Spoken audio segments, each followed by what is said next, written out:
आज हम बात करें आज एक आर्मी का एग्ज़ाम था DGFMS का, उसमें ग्रुप सी की वैकेंसी थी, जिसमें से आज का पहली शिफ्ट जो था लखनऊ में, वहाँ एमटीएस का एग्ज़ाम था। उसके आज मैं क्वेश्चन आपको बताऊँगा कि जीके में कौन-कौन क्वेश्चन पूछे गए और मैथ के, रीजनिंग के और इंग्लिश में कौन-कौन से टॉपिक से पूछे गए। चलिए शुरू करते हैं। तो मैं लिख के लाया हूँ, तो आपको मैं क्वेश्चन बोले दे रहा हूँ, आप उनके आंसर मिला लीजिएगा। पहला क्वेश्चन था कि सिक्किम किस देश के साथ सीमा लगाता है? दूसरा था कि बाल गंगाधर तिलक कौन-सा समाचार पत्र जारी किया? तीसरा था कि इम्फाल किस राज्य की राजधानी है? और 51 नंबर के चीफ जस्टिस ऑफ इंडिया कौन बने? महिला निधि योजना किस राज्य ने शुरू किया? करंट का था।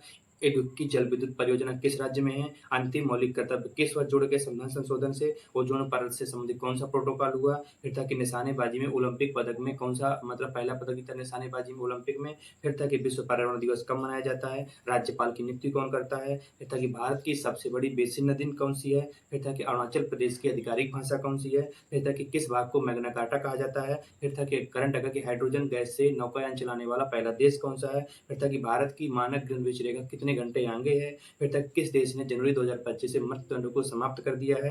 फिर था कि 1905 में मतलब कि कौन सा गवर्नर था? फिर था अगला क्वेश्चन कि महाबलीपुरम तट किस राज्य में स्थित है? फिर मैथ रीजनिंग से नॉन वर्बल के भर भर के क्वेश्चन पूछे, कम से कम 8-10 क्वेश्चन नॉन वर्बल के पूछे गए, 2 काउंटिंग फिगर के थे। उसके बाद पेपर कटिंग के 3 से 4 क्वेश्चन थे। फिर सेटिंग थे पेपर वाले जो सेटिंग की जाते हैं। फिर उसके बाद रैंकिंग थी और मैथ की बात करें तो टाइम एंडर के 2 क्वेश्चन थे, एवरेज के 3 क्वेश्चन थे, एसआई के 3 क्वेश्चन थे, प्रॉफिट लॉस के 3 से 4 क्वेश्चन थे, नंबर सिस्टम के थे और एलसीएम के थे। इंग्लिश में आर्टिकल से 4 से 5 क्वेश्चन पूछे गए, पैराजम्बल यानी कि पीक्यूआरएस के 3 क्वेश्चन पूछे गए और सबसे बड़ी बात अनसीन पैसेज जिसमें से 5 क्वेश्चन आते हैं। ओवरऑल इस प्रकार का पूरा पेपर हुआ। इसमें आप कितना अटेम्प्ट किया आप कमेंट में बताएं। ये जो क्वेश्चन है मैं आपको पीडीएफ बना के व्हाट्सएप में डाल दूंगा, आप उससे ले सकते हैं और थैंक यू सो मच।